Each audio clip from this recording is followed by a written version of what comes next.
You are listening to the Manaverse Podcast, and this is where we talk about what it takes to build a successful, friendly local game store. We are starting a special holiday mini-series aimed squarely at Q4 today, the time of the year that can determine whether your store ends up in the black or in the red. Over the next 6 episodes, I'm going to walk you through how to plan your promotions, events, marketing, inventory, and post-holiday strategy, so you do not just survive the chaos that is the holiday season, but you dominate it. And today's episode is all about creating your holiday game plan, because without a plan, Q4 can turn into pure festive anarchy. But with one, you'll stay focused, maximize revenue, and hopefully keep your sanity intact. Let's start with the obvious. Q4 is when the dollars flow. For most retail businesses, and especially in the tabletop space, the last 3 months of the year can represent anywhere from 30 to 40% of your annual sales.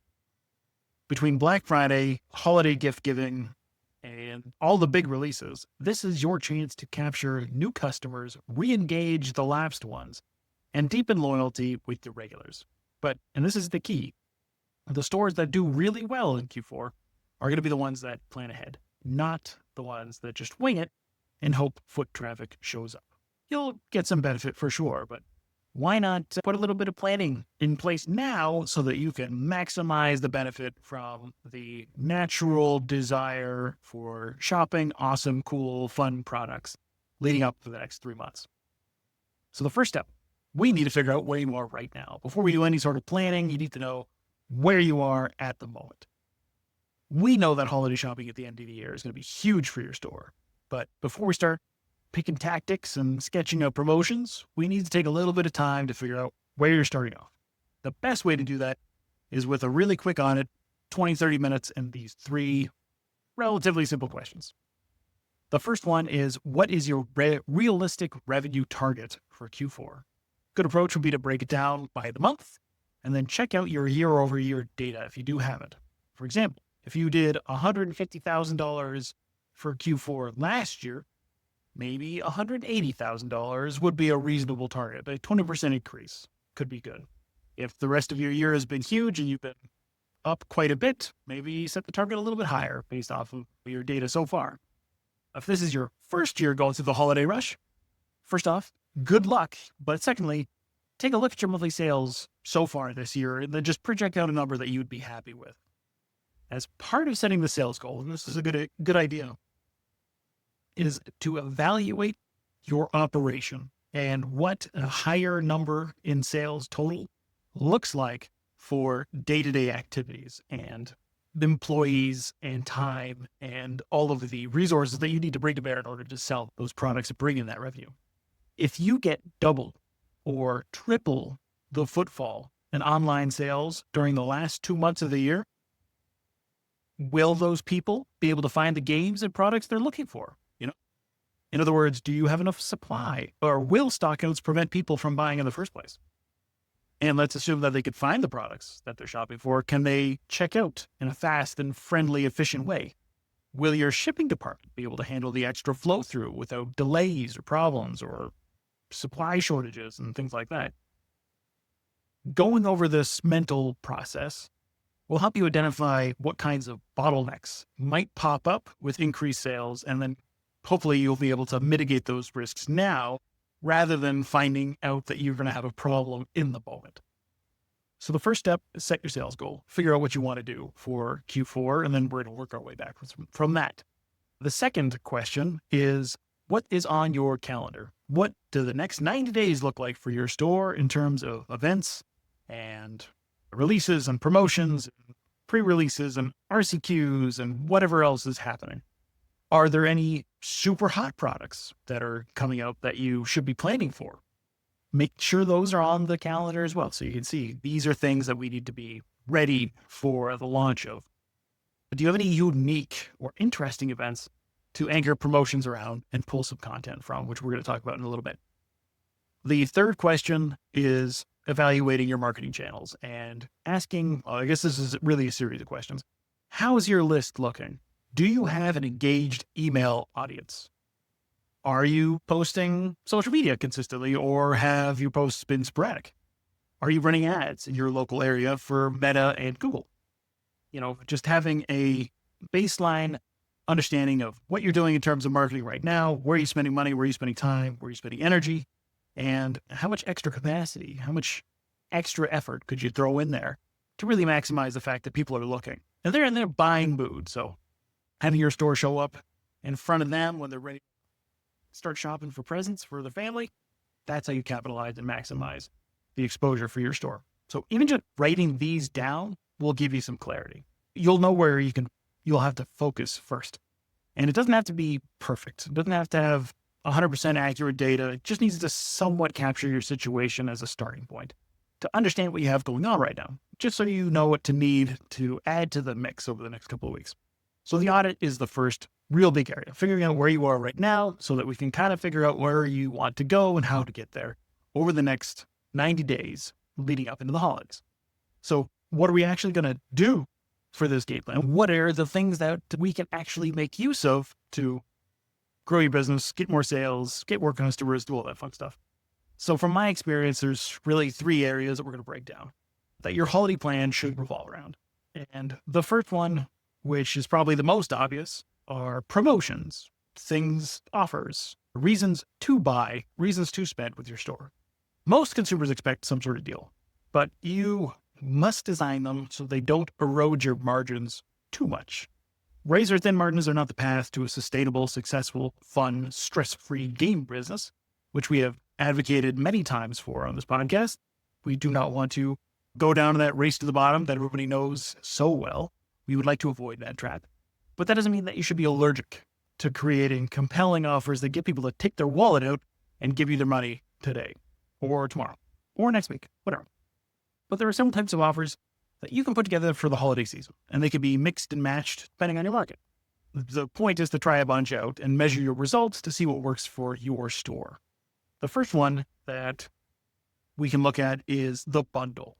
So this would be taking a board game and then an expansion and maybe like a dice pack or sleeves or some sort of an accessory product, and then saying, buy these 3, get a slight discount than if you bought each of them separately.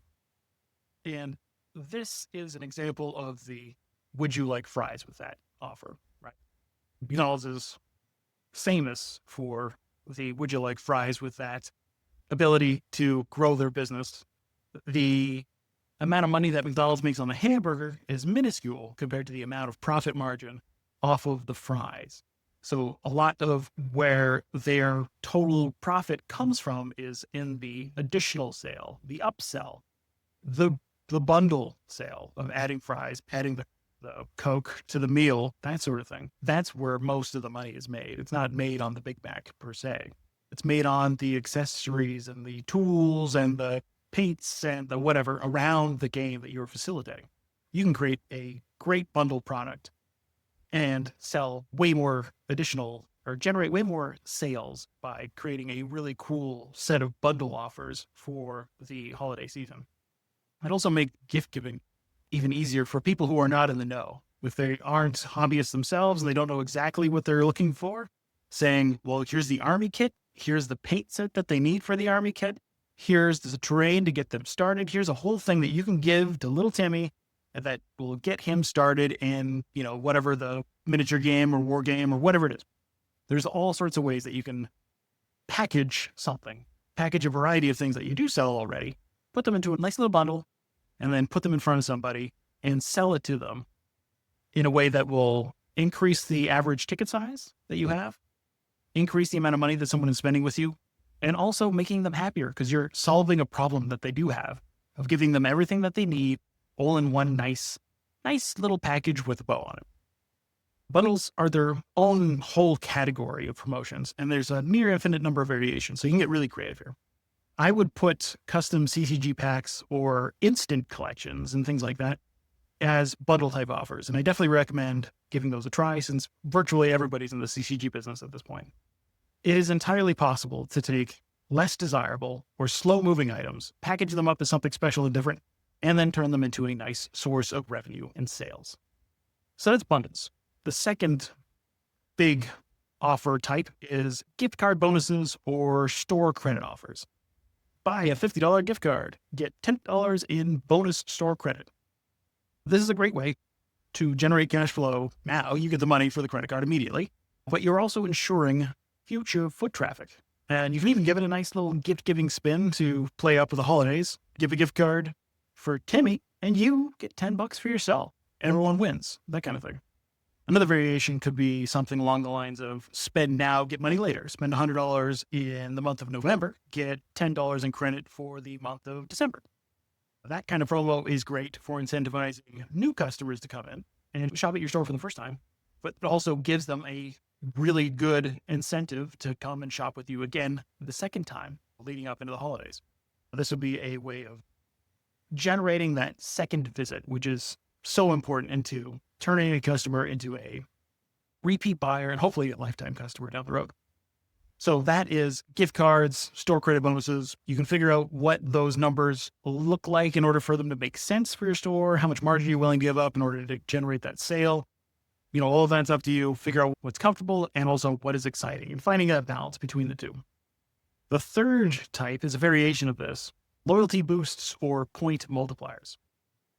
So you can make purchases in November and December worth double the points of whatever loyalty program you're currently running. If you don't have a loyalty program, maybe this is a good time to consider one, but this is where that intercepts with something existing. That turns holiday shopping into future visit incentives. So this one's similar to the store credit offer because points are essentially a type of store credit. Presentation really does matter. And the package that you're presenting the thing matters as well. If you have an existing loyalty program that your customers use, they like, they participate in, this will be right up their alley. All the people who are currently active in your loyalty program will preference your store and spend with you in order to get this additional value. And we know gamers love additional value. But this kind of offer is more about encouraging the existing customer base to come out and spend rather than new customers who aren't part of the loyalty program yet. But that doesn't mean that you completely exclude them. Having the point multiplier, having this bonus points, spend your money on this category of products, get all of these extra points, whatever the format and the style that you choose to present it to, you can use that as an additional marketing effort, right? You can talk about bonus point weekends. You can talk about the month where everybody gets points depending on which products they're purchasing. Sign up for the loyalty program and get all this extra value. That's another great marketing pitch that you can use to reach out to new customers who haven't spent with your store yet. But generally speaking, that one's going to resonate most with the existing active base and really just kind of get them energized and engaged. And then lastly, the one that probably most people think about other than promotions and that sort of thing would be clearance, sales, selective markdowns, and that sort of thing. So rather than, across the board discounts, this time this leading up into the holidays is a great time to pick your slow moving SKUs or overstock and discount them selectively. The holiday season, or leading up to the holiday season, is the perfect time to liquidate dead stock and free up cash for some new inventory. If something has been gathering dust on your shelves, do not be afraid to mark it down and blow it out. That shelf space has some value, and you need to fill it with things that are going to turn over on a regular, rapid rate, hopefully. So if something isn't doing that, it's time to be ruthless and get that thing out of there, sell it for whatever you can, and then use that money to hopefully get something in there that will generate some solid revenue for your business, for your store. Giving the clearance a nice time frame. So this is part of the window of things, or of the selectivity rather than a broad sale. Giving it it's Saturday, Sunday, that's the only days of the sale, whatever. Think of Black Friday, Cyber Monday, that sort of thing. It gives the sale a sense of urgency and limitation. And it can give you some additional cash flow needed for, stocking hot items for the holidays. So those are the promotions. That's the real big section for the holiday game plan. A variety of promotions and offers that we're going to structure. Number 2, the next giant component would be your events and your in-store experience. Events, in this, I refer to events as not including things like F&M or weekly events that are on the calendar all the time. I'm thinking more of special stuff, things that are unique, things that you only run once a month, maybe once every few months, once a year, right? They do more than just bring traffic to the shop. They create urgency, they create content, and they drive sales. So an example of this kind of stuff could be holiday-themed board game nights, special learn-to-play events, special paint nights if you don't run them on the regular, Christmas family events of some sort, 12 days of gaming specials, right? That way you turn a sale into this whole kind of multi-day event sort of thing. In-store flea markets and ding and dent sales and that sort of thing are examples of special events that are something that a person who hears about it for the first time will say, that sounds interesting. I want to go check that out. And it's not always there. It's not always available. An important tip is to use your events for not just revenue, obviously maximize those things, but also for marketing. Capture some user-generated content, things like photos, testimonials, videos of what's going on while the events are happening.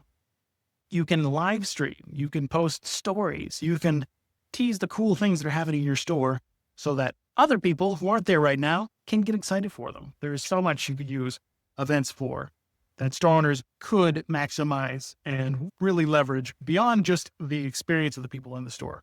Seeing other people having a great time is a really great reason and a really great incentive that encourages people to come in and experience it for themselves next time. Events are awesome because every event is a legitimate reason to also reach out to your list, if you don't do it already, to your local community and to post things on social media. And you can take all of that content and leverage it on your marketing channels to reach even more people. So that's the next big component, event anchors, your in-store experience. The third one, the third-party plan that impacts virtually everything is your marketing cadence consistently. So the best holiday plan will fail if you don't implement it. If you don't do any of it, writing it all down and none of it actually turns into reality. Being consistent is going to win over being viral or having something blow up. Posting consistently and creating content and doing things consistently is going to lead to success more often than not. Post weekly or daily if possible on social media. If you do not post regularly right now, pick one platform that you know a good portion of your customers use and just focus on that one. Don't worry about all of the other platforms that you could be using or all of the new apps and tricks and things that you need to consider. None of that really matters as much as being consistent on one your primary platform. Whatever the one is that's going to get you the biggest result right now, focus on that. Keep it relatively simple. Use evergreen content, holiday templates, things like gift guides, behind the scenes content of you opening new releases and getting excited about new stuff hitting the shelves, that kind of stuff. The staff picks. Use your employees, your staff, your knowledgeable experts. Ask them what they like the most or what they recommend to customers the most and create posts around that. Take pictures of the game, take pictures of them demoing, take pictures of them playing, putting that out on social media, use that in your emails. There's all sorts of ways that you can leverage that. Create nice little displays and merchandising within the store. Staff picks are a fantastic way to direct people to the things that you want to sell more of, but also it's helping customers find the best experience for them. It's going to turn them into repeat customers. They're going to have a great experience. They're hopefully going to come back to you because you gave them a good recommendation. It's all sorts of value. Leverage your staff and their expertise and ask them their opinion and get them invested in the thing as well. Countdowns to the holidays. Do some sort of lead up to the actual events that you've got planned. Create a sense of urgency, a sense of anticipation for the things that you have happening in your store. Post pictures of people playing at events, shopping the store. Post new restocks that came in that people are excited about. Post about your employees and how cool they are. Post about your cute cat and the mischief he gets up to when you're not looking. Personality is not a bad thing for social media, so don't hide it. Lean into it. The other aspect of things that I often talk about is email. Email and social to me go very well hand in hand. You could email your list once to twice a week in November, and you could ramp that up to 2 to 3 times per week in December. You will have a lot going on and you have a lot of new products coming in. There will almost always be something to talk about. So you could definitely ramp up where you're at right now. If you don't currently email your list on the regular at the moment, start doing that. Get your promo calendar laid out, and then add email broadcasts to your things to do list every single week leading up to the important dates.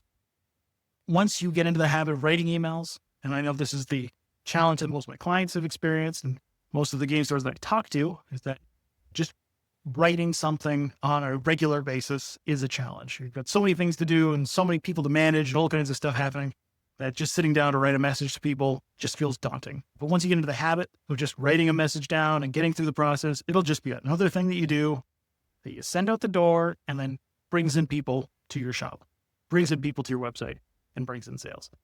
And then you also find out pretty quickly that there's always something to talk about. Don't forget to tease upcoming promos and events early. We've got our calendar in our mind. Hopefully we got our calendar in our wall at this point that we're thinking about. Putting in reminders, messaging up to 10 days out, 5 days left, 1 day left, sales good to end.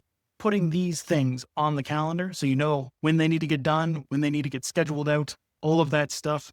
Create the nice little structure, makes it easier for you to understand exactly what you need to get done, who to assign it to, plans help. And then finally, use reminders plus urgency plus scarcity messaging. We already do this naturally because the games business is fairly limited most of the time in terms of stock and availability.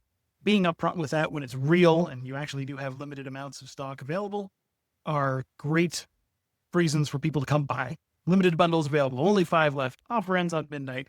These things motivate action as long as they're real. Do not fake urgency if it doesn't exist.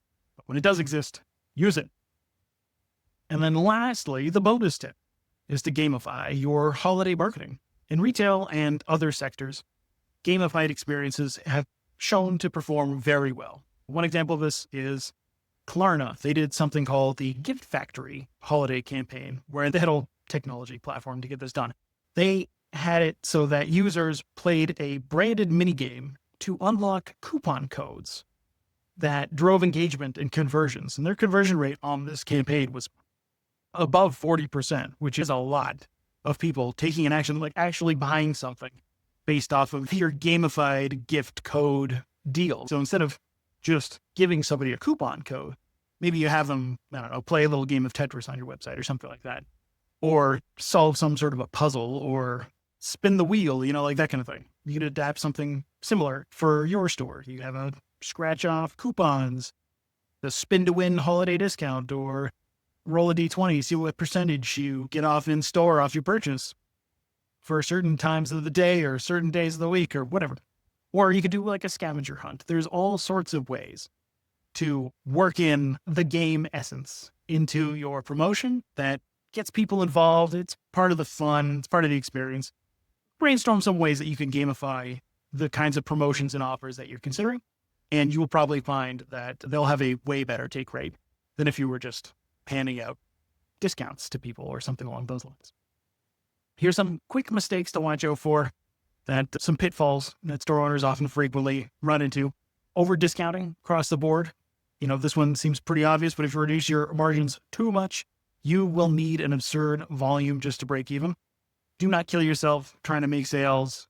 The goal here is to build a business, to make a profit, to be able to keep your doors open, to be able to pay people to run a successful store that makes your community happy, that makes you happy, that makes your employees happy. If you are bleeding on every sale, it's just not going to happen. And game stores, we're not Walmart, we're not Target. We just cannot do the volume that would make sense for that sort of thing. So protect your margins. Do not cut them to the bone, but don't avoid discounting completely. Not having follow-up. So if somebody buys a gift or comes in to shop once from your store, if you don't capture their info at the register and get them onto your email list, or if you just never reach out afterwards, you miss turning them into a lifetime customer, into a repeat customer. They are just going to come and go like the wind. Most stores, most customers, the vast majority will only shop with you once. And if you do not create some sort of a return path for them, that's all that it's going to be. So not having a follow-up is a huge lost opportunity for game stores, which is why I advocate the email list so strongly. The third mistake would be having too many events. So just packing your calendar with all sorts of stuff, that's spreading yourself thin. And that's worse than just having maybe 1, 2, or 3 really like strong, evocative, interesting, promotions or sales or events or something like that. Just do a couple and then own those events rather than run a bunch of mediocre ones. Plan for really few special events and then just anchor your whole season around them. And then lastly, the last biggest mistake is to delay your planning. If you're listening to this right now, it is October 1st. As I'm recording this, we are leading up. This is officially day 1 of Q4. We are leading up into the last 90 days of the season. We've got a lot coming up in the next 90 days. We've got a lot coming up in the next, let's say, 6 weeks. Tons of stuff that we need to do. Do not wait. Many retailers are going to go into the 2025 holiday season with inventory problems, tariff pressure, and economic uncertainty. And the window for prepping is shrinking. So if you're listening to this right now, and you haven't just started jotting down some notes, take 30 minutes and just sketch out your holiday plan this weekend. It doesn't have to be incredibly detailed. You just need a basic plan to start working for. So that's my recommendation. That's what I want you to do today. That's what I want you to do this weekend. Sit down and sketch out your Q4 calendar. Write in every major release that's related to the product lines you sell, every planned event, and then overlay some promotions and some ideas and some offers, and then start putting those on the calendar as well. It doesn't need to be perfect. It just needs to exist. Once you've got that roadmap, you're going to feel more in control, and you'll be ready to execute as the season ramps up and not feel like, okay, what are we going to do today? But that's it. That is the fleshed out holiday game plan with examples and some frameworks that hopefully you can adapt and start making use of. Next episode, we are going to go deep on Black Friday and beyond, because that is coming up quick. I will walk through some high leverage promos and how to make that weekend work for your margins and momentum, and not just as a discount race to the bottom kind of event. So before you go, if you like this episode, share it with a Game Store owner who is also prepping for Q4. If you're feeling like it, drop me a note or send me an email to tom@manaversesaga.com and let me know what's your biggest holiday planning challenge this year. I might even feature it in future episodes. Thanks for listening. I will see you again in the next episode of the Manaverse Podcast.